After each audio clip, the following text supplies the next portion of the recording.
مسیح میں آپ سب کو سلام. میرا نام جیمس ہے. آج کے ہمارے مہمان عادل ہمارے ساتھ موجود ہیں. ہم ان سے کچھ سوال پوچھیں گے. تو جی عادل، بائبل میں آپ کی پسندیدہ آیت کون سی ہے؟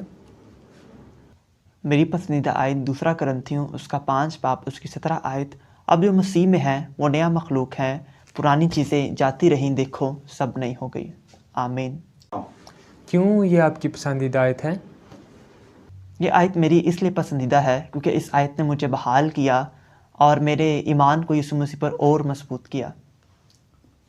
اس آیت نے آپ کی زندگی کو کیسے تبدیل کیا؟ اس آیت نے میری زندگی کو اس طرح تبدیل کیا کہ جو پاسٹ میں نے غلطیاں گناہ کیے تھے، اور جب میں نے یسوع مسیح کو قبول کیا، اس کے بارے میں جاننا شروع کیا، تو اس نے مجھے ایک نئی زندگی دی اور مجھے ہمیشہ کی زندگی دی. اور اب میں نجات یافتہ ہوں، اور جب میں دیکھتا ہوں کہ میری زندگی میں کوئی مشکل، کوئی پریشانی آتی ہے، تو میں دیکھتا ہوں کہ یسوع مسیح مجھے سنبھالتا ہے، کیونکہ اس نے مجھے نئی زندگی دی ہے، ایک نئی امید دی ہے. اور اب میں ان چیزوں پہ جو پاسٹ میں تھی، جو غلطیاں تھیں، جو گناہ تھے، جو مشکلات تھیں، ان پہ میں مایوس نہیں ہوتا، کیونکہ یسوع مسیح میرے ساتھ ہے. شکریہ.